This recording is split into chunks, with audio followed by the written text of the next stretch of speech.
ഇന്നത്തെ കാലത്ത് ആർക്കും ഉപകാരം ചെയ്യാൻ കൊള്ളൂല. ഓ എന്റെ പൊന്നെ, ആ ചെറുക്കൻ തിരിച്ചു വന്ന നന്നായി. അല്ലെങ്കിൽ നമുക്ക് രണ്ടുപേർക്കും ഇവിടെ കിടക്കാൻ പറ്റൂലായിരുന്നു. സ്വസ്ഥത പോലെ നമ്മളെ സ്വസ്ഥത. ഇല്ല പൊന്നെ മതി. അമ്മ ഇപ്പൊ പറഞ്ഞ് നിർത്താൻ പറഞ്ഞല്ലോ, പക്ഷെ അത്രയ്ക്കാണ് ഞാൻ ഇന്നലെ കേട്ടത്. 4 സൈഡിൽ നിന്നും 4 സൈഡിൽ നിന്ന് കനകം പറഞ്ഞതിനകത്ത് കാര്യമുണ്ട്. നിങ്ങൾ നിയമം നോക്കിയോ? അയ്യോ, പിന്നെ എനിക്ക് നിയമമൊന്നും അറിഞ്ഞൂടല്ലോ. എന്നെ നിയമമൊന്നും ഒരുത്തന്നെ പഠിപ്പിക്കാൻ പറഞ്ഞേ. അല്ല, അങ്ങനെയാണെങ്കിൽ ആ ചെറുക്കൻ ഇവിടെ വന്നപ്പോ ഈ നിയമമായിട്ടും പറഞ്ഞില്ലല്ലോ.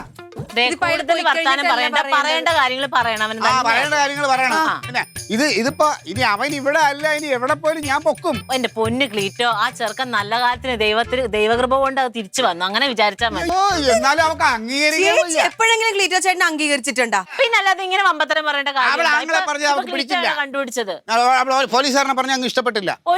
ഇഷ്ടപ്പെടൂല എന്റെ അങ്ങനെ പറഞ്ഞ. അതെ, ഞാനൊരു കാര്യം ചോദിച്ചോട്ട്, ഈ അമ്മാവന്റെ ബാബുക്കുട്ടൻ എന്ന് പറഞ്ഞ പണിക്കാരൻ പോയ പിന്നെ അമ്മാവൻ അവിടെ ഒരു പണിക്കാരനില്ല എന്നുള്ളത് ഈ പോലീസുകാരൻ അറിയാലോ. എന്നിട്ട് എന്തുകൊണ്ട് അമ്മ ഒരു പണിക്കാരൻ അവിടെ കൊണ്ട് കൊടുക്കാൻ നോക്കിയില്ല? അവന് വേറെ പണിയുള്ളതുകൊണ്ട്. ക്ലീറ്റോ ചേട്ടന് വേറെ പണിയില്ലേ?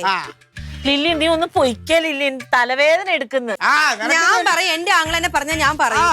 അപ്പൊ പിന്നെ എന്റെ അങ്ങനെ പറഞ്ഞ് എനിക്ക് ഇടപെടണ്ടേ? ഇടപെട്ടോ ഒരു ഞാൻ പറയില്ലേ ഈ എന്റെ പൊന്നെ മതി, ഒന്ന് നിർത്തേ.